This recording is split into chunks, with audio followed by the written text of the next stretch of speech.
जानते हो हर बार एपिसोड का रिकैप होता है, तो वो एपिसोड का पहले थोड़ा सा रिकैप देखेंगे, फिर आगे हम लोग अपनी पढ़ाई को बढ़ाएंगे। ठीक है, तो समय ना खराब करते हुए सीधा आगे बढ़ते हैं। कल बेटा हम लोगों ने स्टार्ट किया था, बेटा हम लोगों ने, जैसे हमारे पास 10 बिंदु हैं, कितने? 10 पॉइंट्स, 10 पॉइंट, 10 बिंदु। ठीक है, 10 पॉइंट्स से कितनी रेखाएं खींची जा सकती हैं? कितनी रेखाएं खींची जा सकती हैं? खींची जा सकती हैं। ठीक है, 10 बिंदुओं से कितनी रेखाएं खींची जा सकती हैं। तो बेटा हमने आपको बताया था कि अगर 10 बिंदुओं से रेखाएं बनानी है तो आपका आंसर होगा 10C2। 10C2 को सॉल्व करेंगे कितना आएगा? 45। तो 10 बिंदुओं से कितनी रेखाएं खींची जा सकती है बेटा? 45। ठीक है, अब total lines, how many lines? 45। अब इसी में क्वेश्चन हमने ये कराया था कि 10 बिंदु से कितनी रेखाएं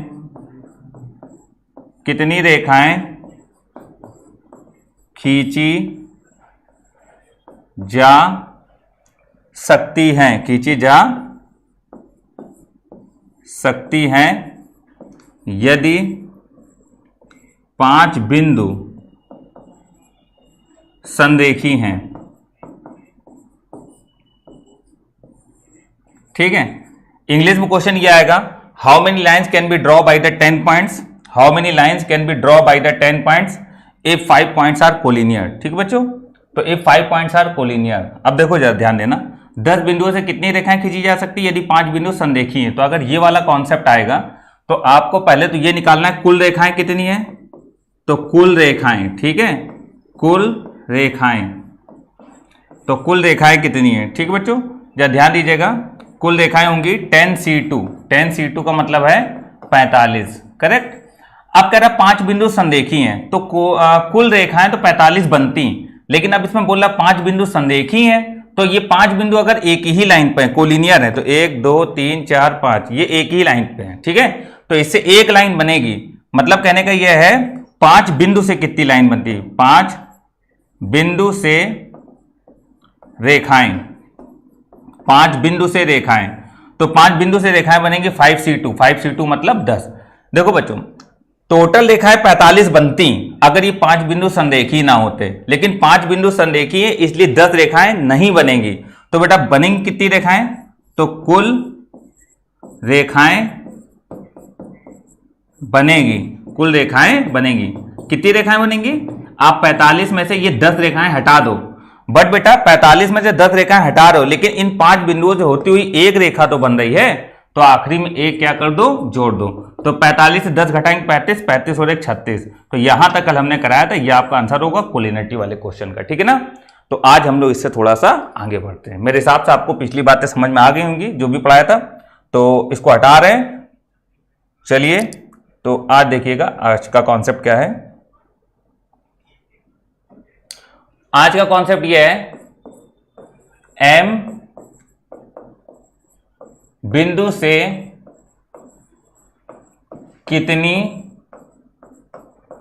रेखाएं बनेंगी यदि P बिंदु संरेखी हैं? यदि P बिंदु संरेखी हैं, ठीक है, यदि P बिंदु संरेखी हैं। तो देखो बेटा, कुल रेखाएं, ठीक है, कुल रेखाएं होंगी MC2, ठीक है, और P बिंदु अगर संरेखी है तो P बिंदुओं से बनने वाली रेखाएं घटा दो, तो -PC2, लेकिन आखिरी में 1 जोड़ते हैं। यह क्वेश्चन एनडीए के एग्जाम में पूछा जा चुका है। इसका आंसर होगा MC2 - PC2 + 1। ठीक है, तो टोटल रेखाएं कितनी बनती? MC2, लेकिन P बिंदु संरेखी है तो PC2 रेखाएं माइनस कर दो, लेकिन आखिरी में जो वो P बिंदु संरेखी है ना, तो वो एक ही रेखा पे होंगे। तो जब एक ही रेखा पे होंगे तो एक रेखा बनेगी, इसलिए +1 कर दिया जाएगा। ठीक है, चलिए नोट कर लिए बेटा फटाफट, फिर आगे बढ़ते हैं।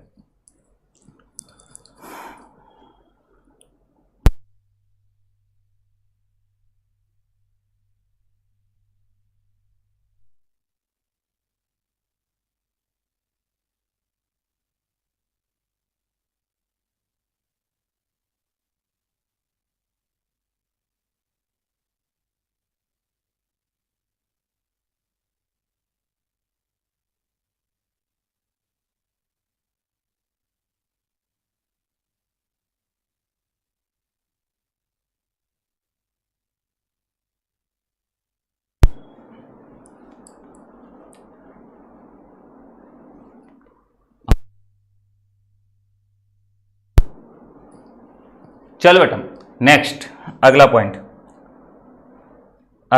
है ट्रायंगल वाला। ठीक है, ट्रायंगल। देखो बेटा अगर हम लोग कोई ट्रायंगल नहीं, पहले हम लोग पढ़ेंगे डायगोनल्स। ठीक है, डायगोनल्स, क्योंकि ये भी लाइन के ही अंतर्गत आता है बेटा, इसको पहले कंप्लीट कर लो। डायगोनल्स, तो देखो बेटा अगर डायगोनल्स को हम लोग देखेंगे तो डायगोनल्स का मतलब क्या है, या समझिएगा। जैसे हम लोगों ने बेटा कोई एक आकृति बनाई, इसको हम लोग बोलेंगे जैसे आयत है, तो अगर इसमें हम लोग डायगोनल्स देखें तो डायगोनल्स दो होंगे, एक ये और एक ये। ठीक है, तो कितने डायगोनल्स होंगे बेटा, एक ये डायगोनल्स और एक ये डायगोनल्स है ना। तो डायगोनल्स ट्रायंगल के बाद बनता है। डायगोनल्स अगर बनेगा तो वो आकृति में 4 पॉइंट या 4 से ज्यादा पॉइंट होने चाहिए, तभी डायगोनल्स बन सकता है, अदरवाइज डायगोनल्स नहीं बनेगा। ठीक है ना, तो डायगोनल्स बनने के लिए ये बातों का ध्यान रखिएगा। करेक्ट। तो बेटा जरा हम एक सवाल ले रहे हैं, सवाल से समझाते हैं आपको कुछ चीजें। पहले देखो बेटा समझना, क्वेश्चन लेके बता रहे हैं, चार बिंदु से कितने विकर्ण मतलब डायगोनल्स, कितने विकर्ण मतलब डायगोनल्स, कितने विकर्ण बनाए जा सकते हैं, कितने विकर्ण बनाए जा सकते हैं। ठीक, 4 बिंदुओं से कितने विकर्ण बनाए जा सकते हैं। बेटा देखो बहुत ही ज्यादा बढ़िया सवाल है। आप सभी को पता है डायगोनल्स भी एक लाइन होती है। ठीक है, तो हर बच्चे के दिमाग में बात ये आती है कि अगर सर डायगोनल्स बनाया जाए तो वो भी एक लाइन होती है, तो बिंदु कितने हैं, 4, तो टोटल विकर्ण बोल देते हैं 4c2। 4c2 कितना होगा, 6। जबकि अगर हम लोग 4 बिंदुओं को जोड़ें, तो 4 बिंदुओं को अगर जोड़ें तो विकर्ण केवल 2 होते हैं, एक ये होता है और एक ये होता है। ठीक है ना, तो 2 विकर्ण होते हैं। यहां पर कितने आ गए, 6 लाइनें। तो अगर एक काम किया जाए, हम लोग एक काम ये कर रहे हैं कि अगर हम ये वाली लाइन, ये वाली लाइन, ये वाली लाइन, ये वाली लाइन मिटा दें, तो केवल हमको ये 2 लाइनें मिलेंगी। तो इन 2 लाइनों का मतलब क्या है बेटा, यही तो विकर्ण है अपने। तो 4c2 6 आया। अगर 6 में से हम कितनी लाइनें हटा दें, 1 2 3 4, तो अगर 4 लाइनें हटा दें तो विकर्ण कितने बचेंगे बेटा अपने पास, 2। तो यहां से एक जनरल कॉन्सेप्ट डेवलप हुआ। जनरल कॉन्सेप्ट ये डेवलप हुआ कि अगर आपके पास यदि n पॉइंट्स हैं, यदि n पॉइंट्स हैं, ठीक है, तो जो विकर्ण होंगे डायगोनल्स होंगे, तो डायगोनल्स होंगे nc2 माइनस n। ठीक है बच्चों, तो ये अपना फार्मूला बन के आता है। डायगोनल्स क्या होंगे, nc2 माइनस n। तो nc2 मतलब 4c2, 4c2 मतलब 6 में से आप n हटा दो, n मतलब कितनी बिंदु हैं, 4। तो 6 में से आपने 4 हटाया तो आपका डायगोनल्स कितने निकल के आए, 2। करेक्ट है बेटा, तो ये वाला फार्मूला हमेशा लगता है। तो एग्जाम में अगर ये कह दिया जाए कि 10 बिंदुओं से कितने विकर्ण बनेंगे, तो आपका आंसर होगा 10c2 माइनस 10। ठीक है, आप सॉल्व कर सकते हैं। जरा इसको नोट करो, फिर हम कुछ चीजें और आपको बताएं। फटाफट नोट करिए।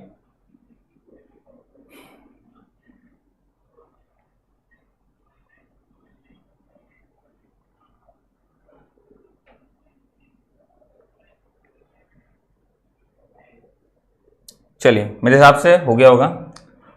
अब बेटा देखो डायगोनल्स का जो फॉर्मूला था nc2 माइनस n, इसको जरा हम हल करके बता देना ताकि आप डायरेक्ट याद रखना।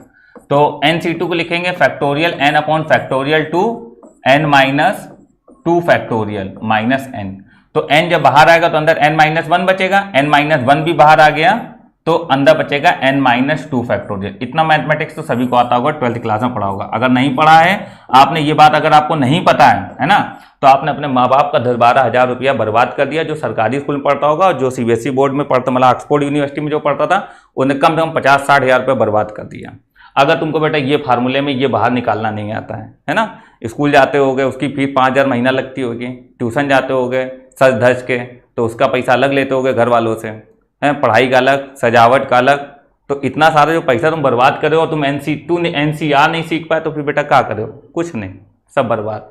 चलो देखो n-2 से n-2 कैंसिल हो गया, ये क्या आएगा n-1 divided by 2 minus n। ठीक है, n कॉमन कर लिया तो ये बचेगा n-1 डिवाइडेड बाई 2 माइनस 1। ठीक है ना, अब हम लोग क्या करेंगे बेटा n, ठीक है, और ये इधर आ जाएगा तो ये आएगा n-1 माइनस 2 डिवाइडेड बाई 2। तो कुल मिला के आया n-3 डिवाइडेड बाई 2। तो ये डायगोनल्स का एक सुलझा हुआ फॉर्मूला निकल के आया n-3 डिवाइडेड बाई 2। ठीक है, अब जरा इसको नोट कर लीजिए, फिर हम बताते हैं सवाल जब आंसर निकालना हो तो फिर ये वाला फॉर्मूला डायरेक्ट लगाएंगे हम लोग, n-3 डिवाइडेड बाई 2। तो डायगोनल्स के लिए लिखे दे रहे हैं हम यहां पर अलग से। तो डायगोनल्स निकालने का फॉर्मूला होता है n-3 डिवाइडेड बाई 2। ठीक, जैसा भी 4 बिंदु थे, याद करो 4 बिंदु थे, तो 4 माइनस 3 1, 4 गुणे 1/2, 2 दूनी 4, 2 डायगोनल्स आ रहे कि नहीं आ रहे हैं? तो डायगोनल्स का फॉर्मूला हो जाएगा n-3 डिवाइडेड बाई 2। चलो फटाफट नोट करूं।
कर लियो ना, चलो आगे बढ़े।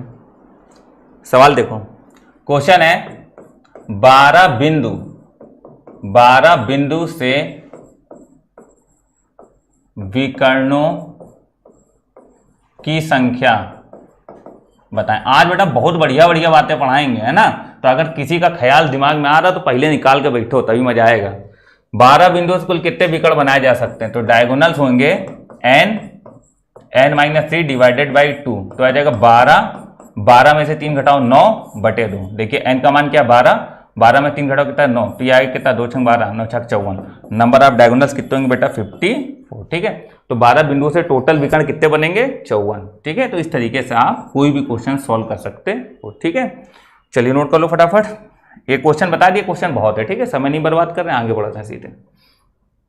जल्दी नोट कर लीजिए। चलो हो गया होगा, क्योंकि आज चीजें ज्यादा पढ़ानी है इसलिए थोड़ा जल्दी जल्दी नोट करिएगा। अब बात आती है बेटा ट्रायंगल की। ट्रायंगल, ठीक है, ट्रायंगल में देखिएगा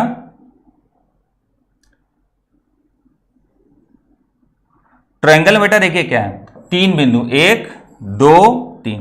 तो एक ट्रायंगल बनाने के लिए कितने बिंदुओं की जरूरत होती है बेटा? 3 बिंदुओं की। तो जैसे एक रेखा बनानी है तो 2 बिंदुओं की जरूरत होती है, और एक ट्रायंगल बनाना है तो कितने बिंदुओं की जरूरत होती है? 3 बिंदुओं की।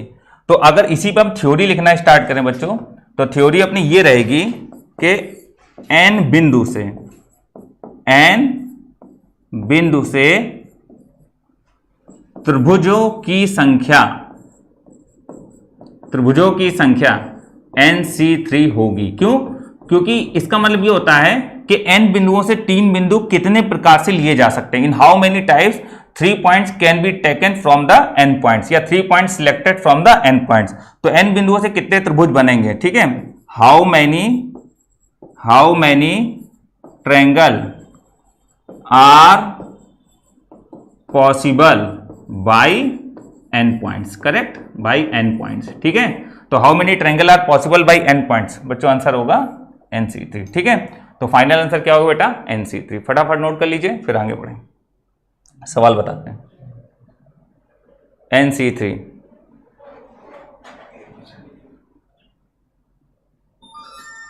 चल देखो हो गया होगा नोट। थोड़ा पेन एंड तेज चलाया करो यार, देखो हमको यहाँ से दिखता सब है, ये समझ लो। कैमरा नहीं, हम देख रहे हैं तुमको। कुल लोग तो घर में पड़े होंगे और रिसीव वाला वो नहीं होता, हाथ पे लगा के बैठ जाते हैं इस तरीके से, ऐसे लगा के लेटे होंगे, कुछ तकिया लगाए पीछे बैठे होंगे हैं, आधे कुछ की टांगे आगे बढ़ी जा रही होंगी, किसी का सर गिरा जा रहा होगा। तो तुम जितनी मौज कर पाओ कर लो, ठीक है। तुम्हारी बद्दुआएं हैं ये, जो आज हम यहाँ पढ़ा रहे हो, तुम घर में मौज लेके पढ़ रहे हो। हैं हम लोग पहले क्लास में चाय पी पी के पढ़ाते थे, अब तुम चाय पी पी के पढ़ते हो और यहाँ पानी नसीब नहीं होता है। ठीक है, पढ़ो बेटा। चलो सवाल देखो, अगला क्वेश्चन है 10 बिंदु से, 10 बिंदु से कितने त्रिभुज बनाए जा सकते हैं।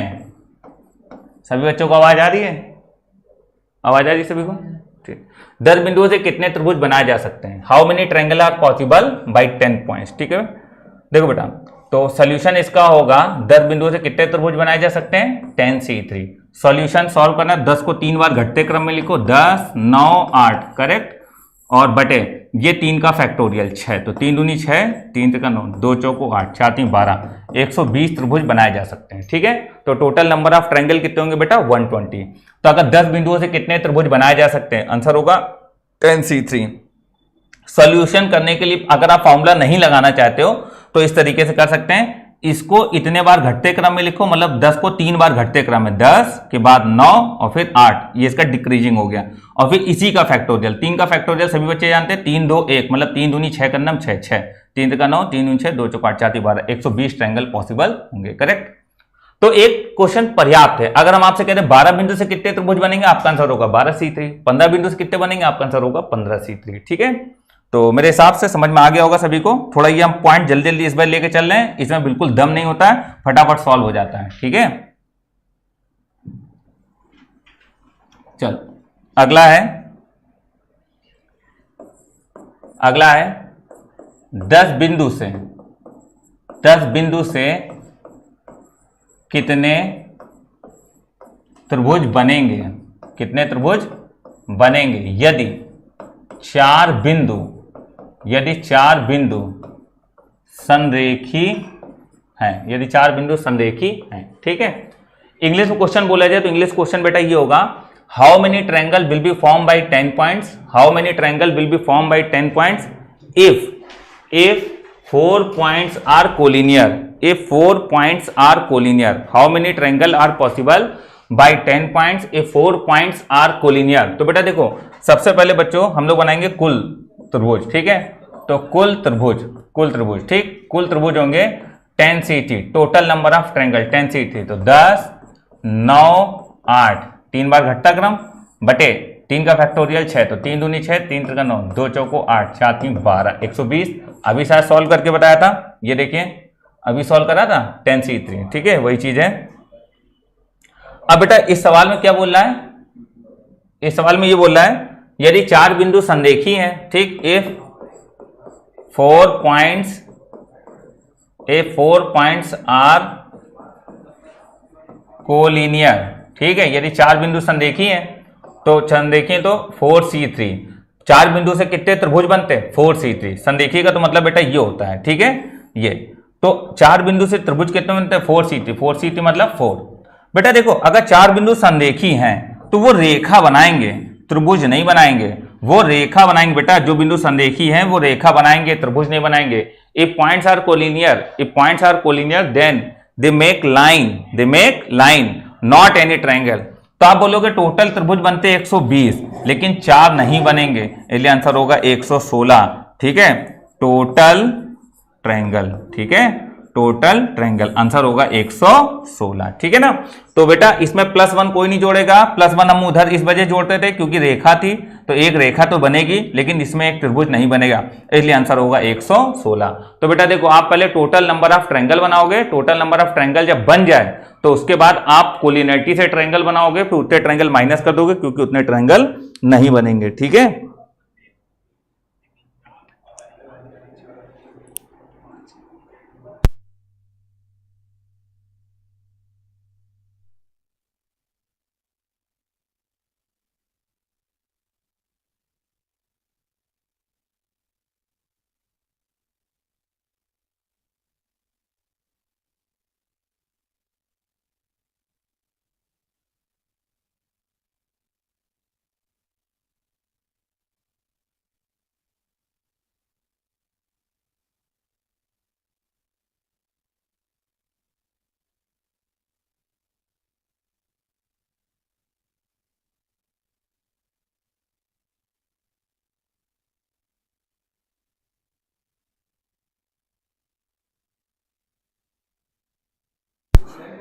बेटा टेंशन ना लो, टेंशन ना लो, जो बच्चे लाइव देख रहे हैं टेंशन ना लें, ठीक है।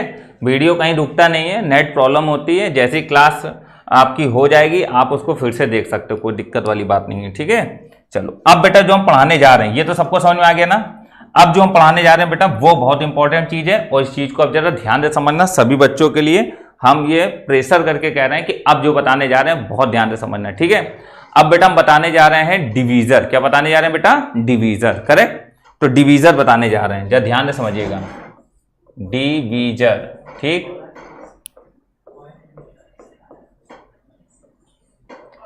इसी को हम लोग बोलते हैं फैक्टर, इसी को बोलते हैं फैक्टर, ठीक है। बहुत बढ़िया बात बताने जा रहे हैं। ये क्वेश्चन बहुत से बच्चे अधिकतर पूछते हैं, तो इस बात को आज हम बिल्कुल क्लियर कर देंगे कि किसी भी बच्चे को कोई भी दिक्कत अब आने वाली नहीं है, ठीक है ना। देखो बेटा डिवीजर वाले क्वेश्चंस पे कुछ बातें हैं जिनको आपको पहले नोट डाउन करना पड़ेगा कि सबसे पहले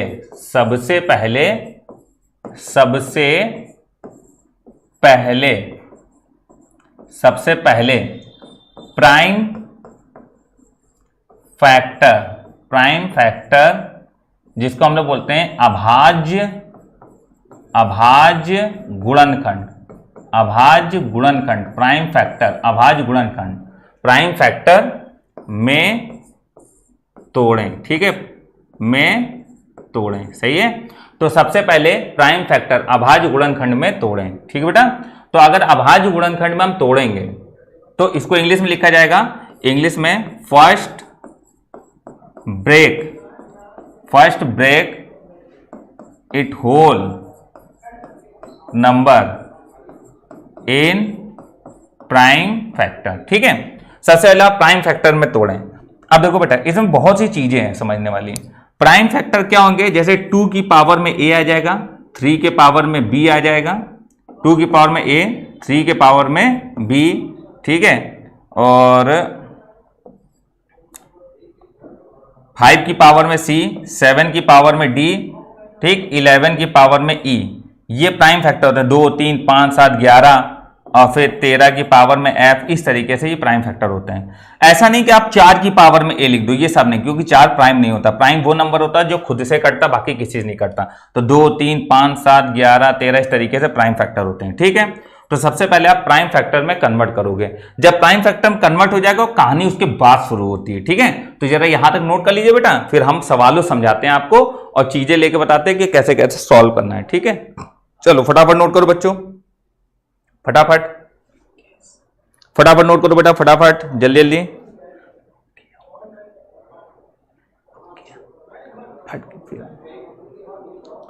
बेटा सभी बच्चे ये वाला कॉन्सेप्ट बहुत ध्यान से पढ़ना, ये आपके लिए नई चीज है, ठीक है। तो जो बच्चों ने अभी तक नहीं पढ़ा है उनके लिए बिल्कुल नई चीज है बेटा ये, ठीक है ना। बहुत मजा आएगा आपको ये सब करने में, जितना भी अभी हम बताने जा रहे हैं।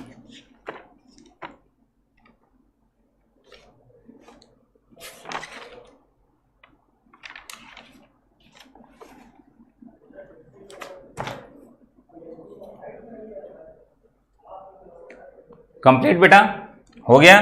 चलो अब समझना, जो चीज अब बताने जा रहे हैं उस चीज को समझिएगा। सबसे पहले एक क्वेश्चन हमने लिया, सपोज दैट 2 के पावर में 3, 3 के पावर में 4 और 5 के पावर में 2, 5 के पावर में 2, ठीक है। अब इसमें जरा क्वेश्चन हम लिख रहे हैं। पहला क्वेश्चन ये है नंबर ऑफ डिवीजर, ठीक है। इसको बोलते हैं गुणनखंड की संख्या, हिंदी में बोलते हैं गुणनखंड की संख्या होता है नंबर ऑफ डिवीजर, या नंबर ऑफ फैक्टर बताएं क्या होंगे, ठीक है। तो बेटा सभी लोग क्वेश्चन नोट करें, कि 2 की पावर में 3, 3 की पावर में 4 और 5 की पावर में 2 में नंबर ऑफ डिवीजर कितने होंगे। नंबर ऑफ डिवीजर का मतलब है टोटल फैक्टर कितने होंगे, ठीक है। तो अगर बेटा हमको टोटल फैक्टर निकालने हैं तो हम लोग कैसे सॉल्व करेंगे, जरा इस चीज को समझना आप लोग। 2 की पावर में 3, 3 की पावर 4, 5 की पावर 2। तो बेटा देखो आपका आंसर जो होगा वो होगा p+1 q+1, ठीक है, r+1, इस तरीके से आपका आंसर होगा। इसको बोलते हैं टोटल फैक्टर, ठीक है। टोटल फैक्टर p क्या है? पहली पावर, q क्या है? दूसरी पावर, r क्या है? तीसरी पावर, और होता तो और लिख लेते हैं। तो देखो बेटा जब हम लोग आंसर निकालेंगे बच्चों तो आंसर अपना क्या आएगा, जैसे समझिएगा p, तो p कितना है? 3, तो यह आएगा 3 + 1, करेक्ट बच्चों। Q क्या है 4, तो यह आएगा 4 + 1, करेक्ट बच्चों। R क्या है 2, तो 2 + 1, ठीक है ना बेटा। तो यह आ जाएगा 3 और 1 4, 4 और 1 5, 2 और 1 3, तो 5 को 20, 20 3 60, तो आपका आंसर कितना आएगा 60, फाइनल आंसर 60। तो ये सवाल में अगर ये कहा गया 2 के पावर में 3 इंटू 3 के पावर में 4 इंटू 5 के पावर में 2 के टोटल फैक्टर कितने हैं, how many number of divisor, तो आपका आंसर बेटा 60। इसके टोटल नंबर ऑफ फैक्टर कितने हैं 60। पावर है 3 और 1 4, ये 4 और 1 5 और ये 2 और 1 3, ठीक है। तो ये आ गया 4 5 3, 5 को 20 3 60। समझ में आया कि नहीं आया, ठीक है। बहुत बढ़िया कॉन्सेप्ट, अभी तो स्टार्ट करा, अभी तो बहुत मजा आएगा। कल की क्लास में परम्यूटेशन कॉम्बिनेशन की थ्योरी वाला हिस्सा पूरा समाप्त हो जाएगा बेटा, ठीक है ना। कल की क्लास में मतलब कल क्या जो मंडे क्लास होगी उसमें थ्योरी वाला हिस्सा पूरा समाप्त हो जाएगा और ट्यूसडे से हम लोग बेटा प्रैक्टिस स्टार्ट कर लेंगे। तो इस बात के लिए बिल्कुल आप सोचिए मत कि क्या होगा। परसों वाली क्लास में मल्टीनोमियल थ्योरम कंप्लीट हो जाएगी और उसके बाद बेटा हम लोग जितना भी पढ़ेंगे अब वो सब हम लोगों की प्रैक्टिस होगी, ठीक है ना। जो बुक कराएंगे, बुक हमने जो आप लोगों को बांटी है वो बुक कराएंगे, ठीक है। सभी बच्चे फटाफट नोट करते रहें और इस वाली क्लास को सभी बच्चे जल्दी जल्दी ध्यान दें। आज हमें लग रहा है नेट प्रॉब्लम कर रहा है बच्चों का, बहुत फोन आ रहा है। नेट बेटा हमारा नेट प्रॉब्लम नहीं कर रहा है, आपका नेट प्रॉब्लम कर रहा है। यहां पर कोई दिक्कत नहीं है, यहां पर बेटा बहुत अच्छा नेट लगा हुआ है। आप सभी बच्चे अपने नेट को देखिए, वहां पर दिक्कत हो रही है, ठीक है ना। वो अभी क्लास अपलोड हो जाएगी तो आप उससे भी पढ़ सकते हैं, ठीक बेटा। चलो समझना बेटा। इसके बाद नंबर ऑफ डिवीजर हो गया, ठीक है। अब जा समझना, ठीक है। नंबर ऑफ डिवीजर, इसका सेकंड पॉइंट, ठीक है। सेकंड पॉइंट ये है, जरा ध्यान से समझना बेटा। सेकंड पॉइंट ये है कि इवन डिवीजर, क्या second point, number of even divisor, ठीक है ना। इवेंट डिवीजर कितने, नंबर ऑफ इवेंट डिवीजर का मतलब होता है सम गुणनखंडों की संख्या बताओ। ये बहुत पूछा जाता है परम्यूटेशन कॉम्बिनेशन में, जो अच्छी किताबें बच्चे लगाते हैं उसमें सवाल जरूर होता है। नंबर ऑफ इवेंट डिवीजर का मतलब ये होता है सम गुणनखंडों की संख्या बताएं। तो बेटा जब सम गुणनखंड होते हैं तो आपको एक बात याद रखनी है, आपका आंसर होगा P और फिर Q+1 R+1 S+1, मतलब इस तरीके से डॉट डॉट डॉट, ठीक है ना। ये होते हैं नंबर ऑफ इवेंट डिवीजर। ये P होता है 2 की पावर, ये याद रखिएगा, ठीक है। ये P होता है 2 की पावर, तो 2 की पावर जो है वो +1 ना लेना, ठीक है। बाकी सब +1 चलता है। अब देखो बेटा इस सवाल में जो हम लोग देखेंगे, तो अगर हम ये देखें 2 की पावर कितनी है 3, तो आप यहां लिखोगे 3, ठीक। फिर 4 और 1 5, ठीक है। फिर 2 और 1 3, ये बेटा 5 3 15, 15 3 45, तो इसमें सम गुणनखंडों की संख्या कितनी होगी बेटा 45 होगी, ठीक है। सम गुणनखंडों की संख्या कितनी होगी बेटा 45। फटाफट नोट कर लो, फटाफट। सम गुणनखंडों की संख्या कितनी होगी बेटा 45, 45। सम गुणनखंडों की संख्या 45 होगी, सभी बच्चे फटाफट नोट करें। सम गुणनखंडों की संख्या क्या होगी 45, ठीक है। सम गुणनखंडों की संख्या होगी 45। सभी बच्चे फटाफट नोट कर लें।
नोट करो,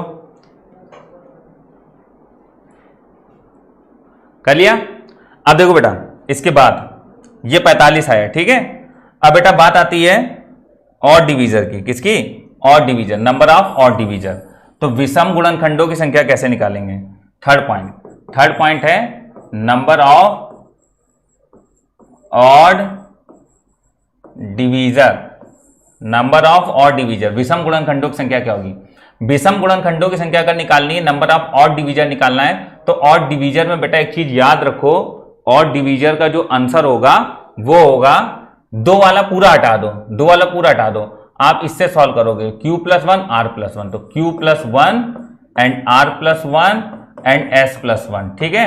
इस प्रकार ये आगे बढ़ता है और आप इसमें याद रखोगे 2 की पावर नहीं लेनी है, नहीं लेनी है, ठीक है, 2 की पावर नहीं लेनी है। जरा नोट करो, फिर मैं बताता हूं आपको, ठीक है। नंबर ऑफ इवन डिवीजर किस प्रकार से निकाला जाता है, ठीक है। फटाफट नोट कर लो बेटा, 2 की पावर नहीं लेनी है, फटाफट फटाफट नोट करो बच्चों।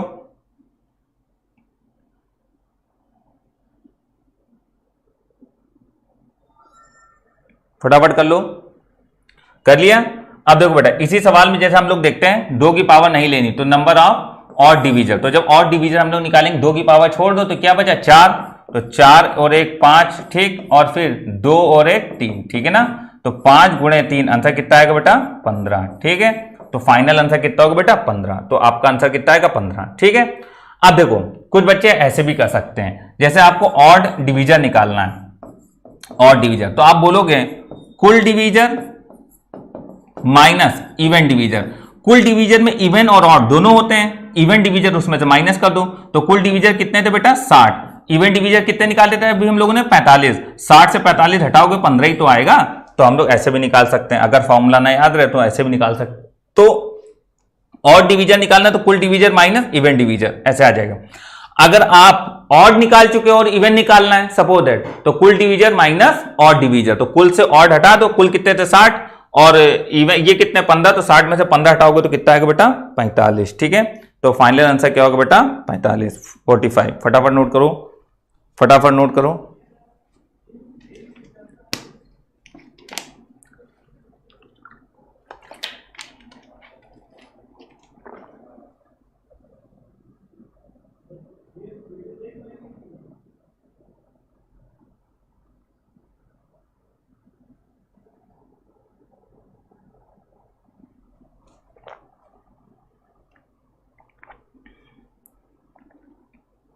जल्दी नोट करते हो बेटा।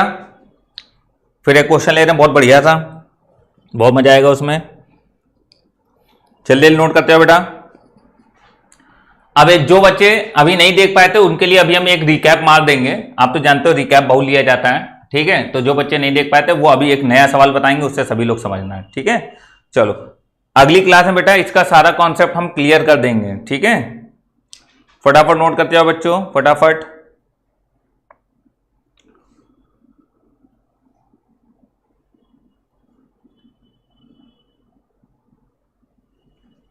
जल्दी जल्दी नोट करते हो बेटा। चलो अब हम इसको मिटा रहे हैं, ठीक है। अब देखिएगा एक क्वेश्चन ले रहे हैं, एक क्वेश्चन ले रहे हैं, इसमें हम एक दो चीज और नहीं बताएंगे। 35700, ठीक है, ये एक नंबर है, इस पर हम सब कुछ बताएंगे, जितना हो सकता है सब कुछ बताया जाएगा, ठीक है। 3570 से number of divisor, number of proper divisor, number of even divisor, number of odd divisor and sum of all divisor, एक एक लाइन लिख के बताएंगे। चीजों को अच्छे से नोट करते आना, कॉपी पेन लेके बैठो, चीजों को अच्छे से नोट करते आना। सबसे पहला काम क्या करना, सबसे पहला काम होता है इसके प्राइम फैक्टर बनाना। तो 35700 का प्राइम फैक्टर इस वाले मेथड से बनाया जाता है, ठीक है। 2, तो 2 का नंबर 2, 2 सत्ते 14, 2 अट्ठे 16, 2 पंचे 10, 0, फिर 2, 2 अट्ठे 16, 2 9 18, 2 4 2 पंचे 10, ठीक है।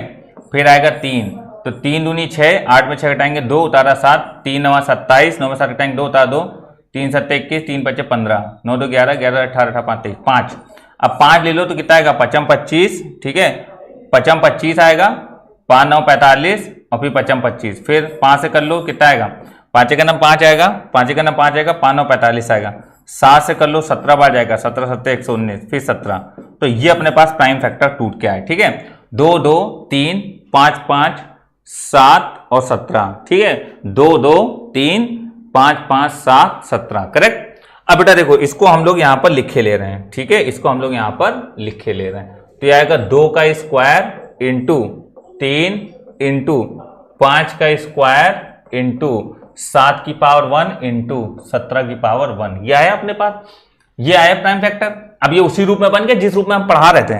अब बेटा एक एक चीज को बहुत ध्यान से समझना, जो चीज हम बताने जा रहे हैं। तो पहला सवाल अपना वही है, नंबर ऑफ डिवीजर क्या होंगे। पहला सवाल है अपने पास नंबर ऑफ डिवीजर, हिंदी में गुणनखंडों की संख्या, हिंदी में गुणनखंडों की संख्या। नंबर ऑफ डिवीजर बोलो आप, चाहे नंबर ऑफ फैक्टर बोलो, ठीक है, नंबर ऑफ डिवीजर।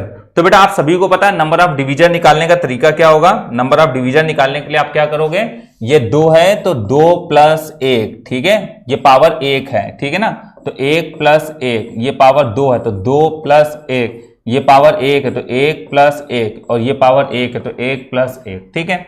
तो 2 और 1 3 आएगा, 1 1 2 आएगा, 2 और 1 3 आएगा, 1 1 2 आएगा, 1 1 2 आएगा, 2 दूनी 4 3 12, 12 दूनी 24, 24 3 72। तो फाइनल आंसर कितना होगा भैया, 72, ठीक है। तो फाइनल आंसर कितना होगा बेटा, 72। तो फाइनल आंसर होगा इसमें 72। तो टोटल नंबर ऑफ फैक्टर कितने होंगे, 72। नोट करो बेटा, फिर आगे बढ़ते हैं। टोटल नंबर ऑफ फैक्टर होंगे बेटा 72। Total number of factor 72। बहुत नई चीज पढ़ा रहे हैं बेटा। आप लोग अधिकतर हमसे पूछते हो लाके सवाल कि सर जी इसके फैक्टर क्या होंगे, इसके इवन फैक्टर क्या होंगे, इसके ऑड फैक्टर क्या होंगे, सर बता दो। बेटा बता रहे हैं, समझ लो अच्छे से, मैं वहां पर बताता था आपको, अब ये हमेशा के लिए हो गया, आप कभी भी आप इन चीजों को देख सकते हो। बहुत नई चीज बता रहे हैं, बहुत अच्छी चीज है ये, ठीक है। चलो फटाफट नोट कर लो बेटा, फटाफट नोट करो।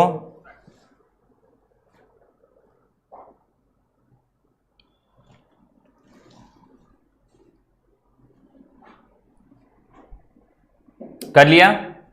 चलो second point, number of divisor के बाद number of even divisor, number of even divisor, correct. तो बेटा देखो नंबर ऑफ इवन डिवीजर अगर हम लोगों को निकालना है तो हम लोग कैसे निकालेंगे, सभी को पता है कि यहीं पर, यार यहां तो लेना ही पड़ेगा, ठीक है। तो नंबर ऑफ इवन डिवीजर, तो इवन डिवीजर में 2 की पावर को ऐसा ही ले लो p, फिर इसके बाद बाकी पावर को 1 प्लस करके चलो, तो 1 + 1 एंड 2 + 1 एंड 1 + 1 एंड 1 + 1, करेक्ट। तो ये आ जाएगा अपने पास 1 1 2, तो ये अपना पास फाइनल आ गया 2 × 2 × 3 × 2 × 2, 2 दूनी 4 3 12, 12 दूनी 24, ठीक है, और 24 दूना कितना हो जाएगा 48, करेक्ट, ठीक है। फिर से देखिएगा जरा, ध्यान दीजिएगा, 1 1 2 हो जाएगा, ठीक, 2 × 2, 2 और 1 3 हो जाएगा, 1 1 2 हो जाएगा, 1 1 2, 2 दूनी 4 3 12, 12 दूनी 24, 24 दूनी 48, 2 दूनी 4 3 12, 12 दूनी 24, 24 दूना 48, ठीक है, 48। तो नंबर ऑफ इवेंट डिवीजर कितने हो जाएंगे बेटा, 48, ठीक है बच्चों, जल्दी नोट कर लो, number of even divisor will be 48, correct. Note करिए बेटा, फटाफट नोट करिए सभी बच्चे। किसी बच्चे को जरा सी भी दिक्कत हो तुरंत पूछिए, ठीक है ना, दिक्कत बिल्कुल नहीं होनी चाहिए मेरे रहते हुए।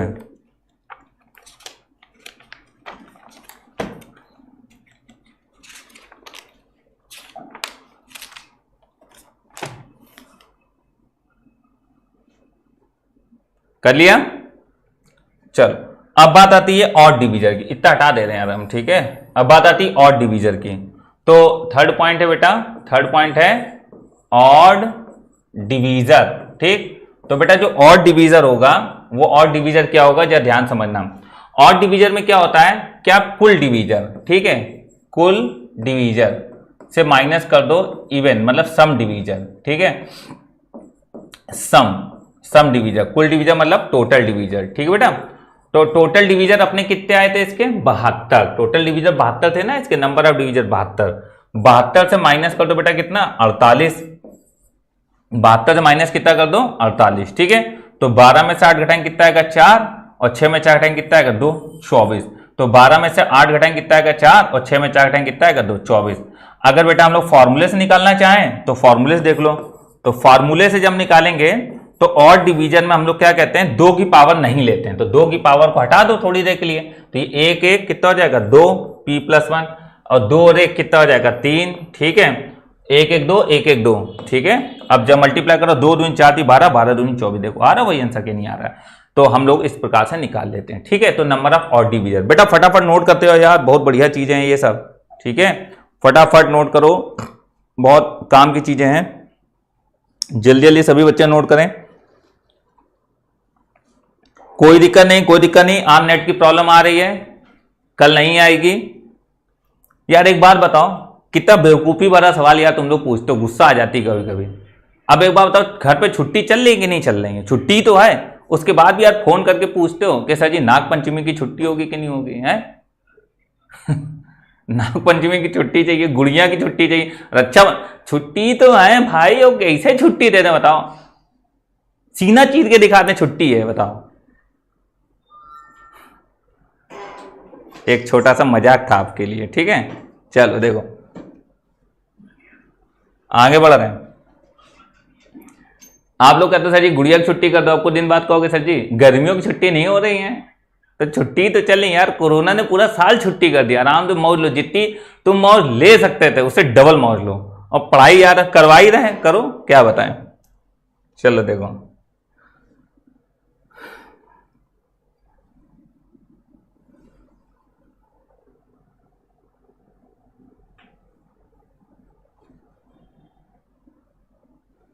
चलो बेटा देखो, जो ध्यान देना, ध्यान समझना।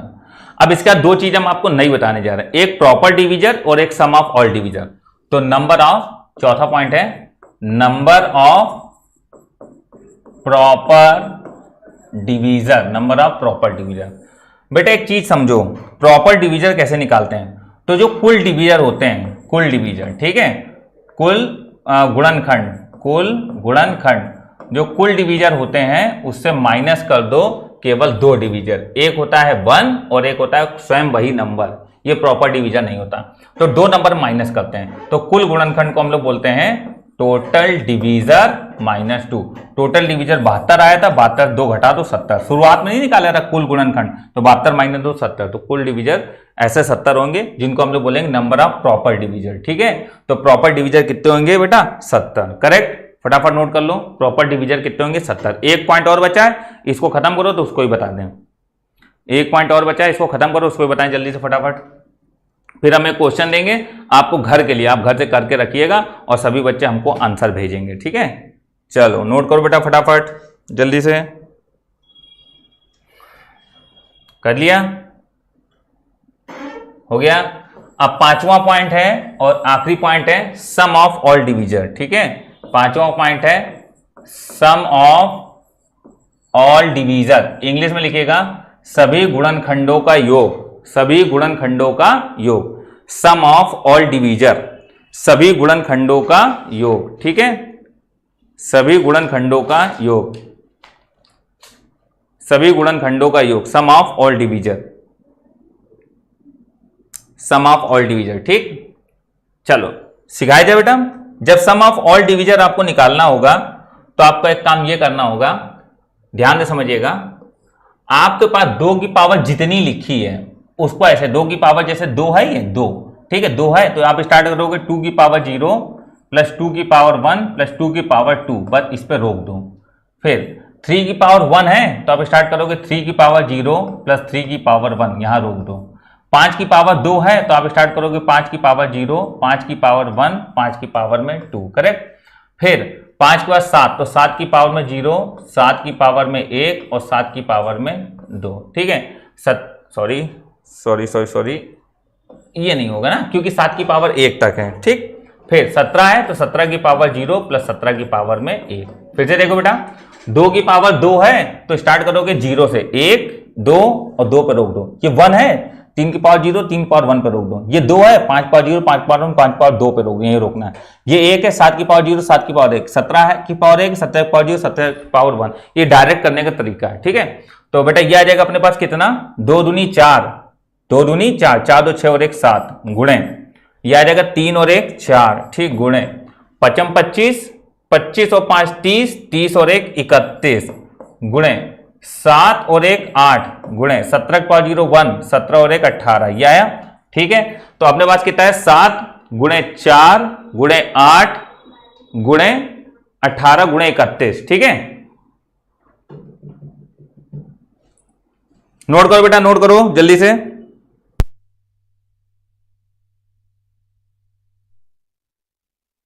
एक आइटम मिला लो, क्या आ रहा है 31, वो रहा 31, ठीक है, गुणे 7 गुणे 4 गुणे 8 गुणे 18 है बेटा, पूरा मिला लिया बेटा। इसका मल्टीप्लाई कराओ तो मल्टीप्लाई डायरेक्ट इसका जो आंसर आएगा मल्टीप्लाई कराने पर वो आएगा 124,992, ये आपका फाइनल आंसर होगा।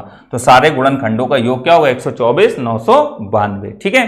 तो sum of all divisor, sum of all divisor बेटा ये होगा, ठीक है। तो सम ऑफ ऑल डिवीजर क्या होगा ये आपके सामने बेटा, इस प्रकार से हम लोग सम ऑफ ऑल डिवीजर निकालेंगे, ठीक है। चलो फटाफट नोट कर लो बेटा, फटाफट सभी बच्चे नोट करते जाएं। सम ऑफ ऑल डिवीजर, सभी गुणनखंडों का योग, सम ऑफ ऑल डिवीजर, फटाफट नोट कर लो बेटा, फटाफट जल्दी जल्दी, सम ऑफ ऑल डिवीजर, ठीक है। चलो मेरे हिसाब से आपने ये पॉइंट नोट कर लिया होगा, सम ऑफ ऑल डिवीजर ये आ गया। अब बेटा देखो सम ऑफ ऑल डिवीजर, एक पॉइंट और बचा है आखिरी वाला, जरा उसको समझ लेना। सम ऑफ ऑल डिवीजर था, अब यहां पर sum of even divisor, sum of even divisor बेटा, जब सम ऑफ इवन डिवीजर, ठीक है। सम गुणनखंडों का योग क्या होगा, सम गुणनखंडों का योग क्या होगा, ठीक है। सम ऑफ इवन डिवीजर, सम गुणनखंडों का योग क्या होगा। तो बेटा देखो कुछ नहीं, आप जब कभी भी इवन वाला पूछे सम ऑफ इवन डिवीजर, तो आप जैसे स्टार्ट करते हो 2 की पावर 0, तो 2 की पावर 0 प्लस 2 की पावर 1 प्लस 2 की पावर 2, इसके हिसाब से। बस आपको ये वाला हिस्सा नहीं लेना है। तो मतलब लेना कहां से आपको लेना है 2 की पावर 1 प्लस 2 की पावर 2। क्यों? 2 का स्क्वायर 4, 4 2 6, ये 6 बनाएगा, जबकि 2 का स्क्वायर 4, 4 2 6, 6 और 1 7, 7 ऑड हो जाएगा, इसलिए ये इवन बनाएगा। बाकी वैसे ही ले लो, कोई दिक्कत नहीं, सिर्फ 2 से छेड़छाड़ करना, बाकी किसी से नहीं। 3 की पावर 0 प्लस 3 की पावर 1, 5 की पावर 0 प्लस 5 की पावर 1 प्लस 5 की पावर में 2, 7 की पावर में 0 प्लस 7 की पावर में 1 और 17 की पावर में 0 प्लस 17 की पावर में 1। ये क्वेश्चन आजकल ज्यादा पूछे जा रहे हैं एनडीए के एग्जाम में। बच्चों आपको ये पढ़ाया नहीं जाता और पूछ दिया जाता, आप कर नहीं पाते हो। मैं बिल्कुल लेटेस्ट वर्जन पढ़ाता हूं, ठीक है ना। जैसे कोई भी लेटेस्ट वर्जन आता है, जैसे एमआई का इस समय 9 प्रो लेटेस्ट वर्जन चल रहा है, ठीक। इसी प्रकार से मैथ का भी लेटेस्ट वर्जन चल रहा है, कोई भी चीज छूटेगी नहीं आपसे, ठीक है ना। एक एक पॉइंट बिल्कुल अपडेटेड मिलेगा आपको, जो एग्जाम में आ रहा है डिट्टो वही पढ़ाया जाएगा आपको, ठीक है ना। देखो 2 की पावर 1 प्लस 2 की पावर 2, 3 की पावर 0 प्लस 3 की पावर 1, 5 की पावर 0 प्लस 5 की पावर 1 प्लस 5 की पावर 2, 7 की पावर 0 प्लस 7 की पावर 1 और इसके बाद 17 की पावर 0 प्लस 17 की पावर 1। ये आया बेटा, मल्टीप्लाई करा लीजिएगा, आ जाएगा आंसर ना आपका, ठीक है। तो इवन में ये आया, आप कोई कहते हैं कि सम ऑफ ऑड डिवीजर, तो ऑड डिवीजर में ऑल डिवीजर का सम निकाल लिया था, इवन डिवीजर का सम ये था, उससे माइनस कर देना, बस आंसर आ जाएगा, ठीक है।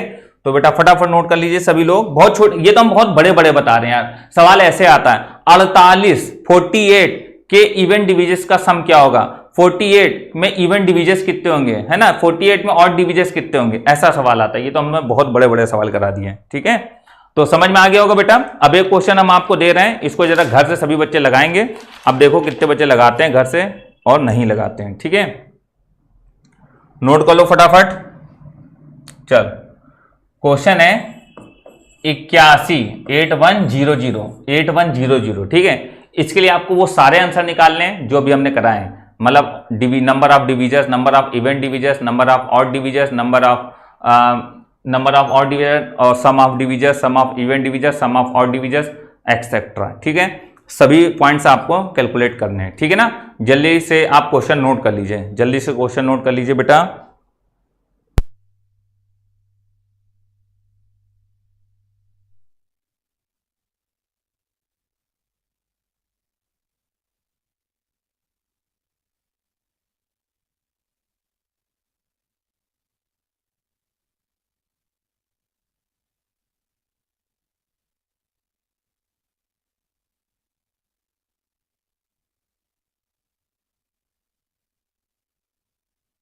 बेटा आज मैं आपको जीएस वाले एक सर से मिलवाने जा रहा हूं, सभी लोग जानते तो होंगे, कुलदीप सर नाम है, कर रही में एकमात्र टीचर हैं जीएस के। तो जैसे सर आपको जीएस के बारे में कुछ बताएंगे जो आपकी एनडीए के लिए बहुत इंपॉर्टेंट बात है, ठीक है ना। जो बच्चे एनडीए और सीडीएस को प्रिपेयर कर रहे हैं उनके लिए बहुत इंपॉर्टेंट बात है।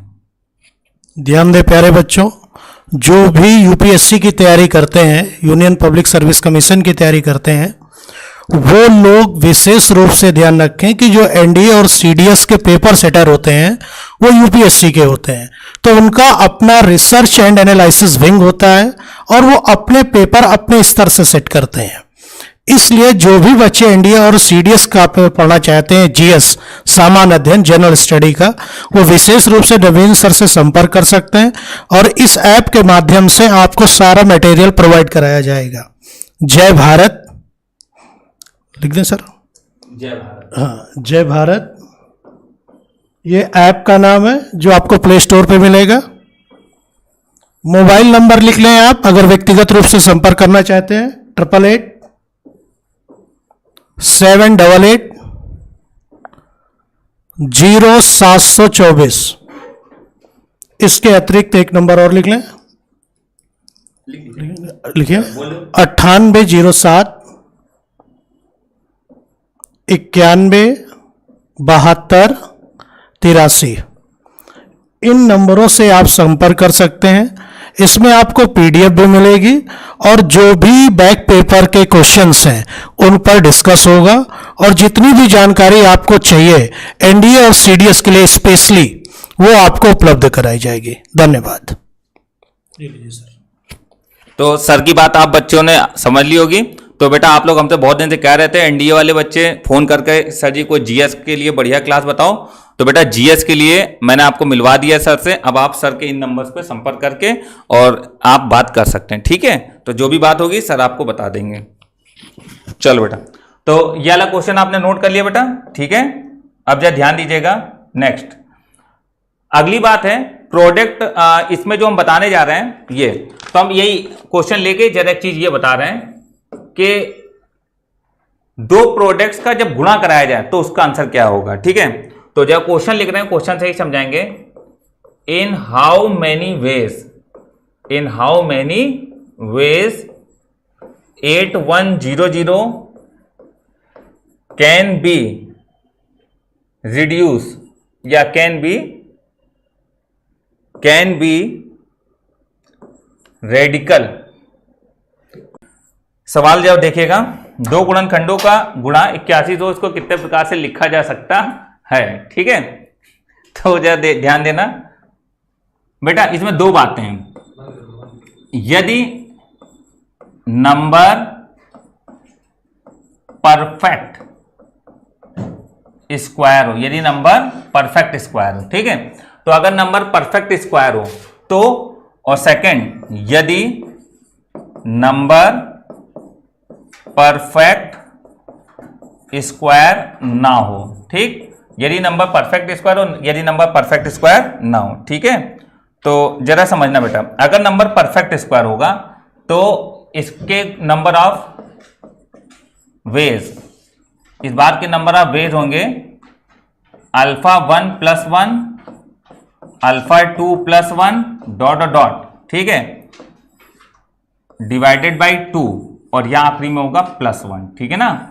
और अगर परफेक्ट स्क्वायर ना हो तो आपका आंसर होगा alpha 1 + 1, alpha 2 + 1 dot dot divided by 2। जरा फार्मूला नोट करो, जल्दी सवाल से बता दें बेटा, जल्दी से फार्मूला नोट करो, जल्दी जल्दी, फिर सवाल से बता दिया जाए।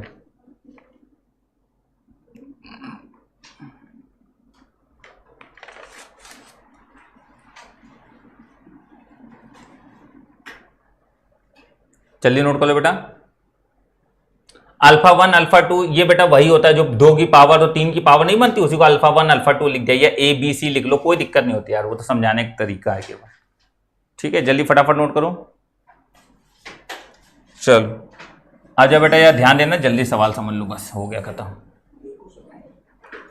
8100 है तो 8100 को लिखोगे 2 चौको 8, 2 चौको 8, ठीक, 0, 2 पंचे 10, 0, ठीक है। फिर 2 दूनी 4, 0, 2 दूनी 4, 2 पंचे 10, ठीक है। फिर 3 से लिखो, कितना आएगा, 3 छंग 18, 3 सत्ते 21, 3 पचे 15, ठीक। फिर 3 से लिखो तो कितना आएगा, 3 दूनी 6, 3 दूनी 6, 3 पचे 15। फिर 3 से लिखो, 3 सत्ते 21, 3 पचे 15। फिर 3 से लिखो, 3 दूनी 6, 3 पचे 15। फिर 5 से लिखो, 5 25, फिर 5 से लिखो, 5 एकम 5, ठीक है। अब देखो बेटा, आप चाहो तो देख भी सकते हो, 3 × 9 = 27, 81, 5 25, 25 चौको 100, 8100 आ जाएगा। तो इसको पहले लिख लो, इसको लिखोगे 2 का स्क्वायर गुणे 3 का 1 2 3 4, 3 की पावर में 4, फिर गुणे 5 का स्क्वायर, ये आया। अब हम लोग बेटा क्या लिखेंगे इसमें, हम लोग ये लिखेंगे कि इन how many ways 8100 can be radical into products of 2 factor, है ना, कि इसके 8100 को 2 गुणनखंडों के गुणे के रूप में कितने प्रकार से लिखा जा सकता है।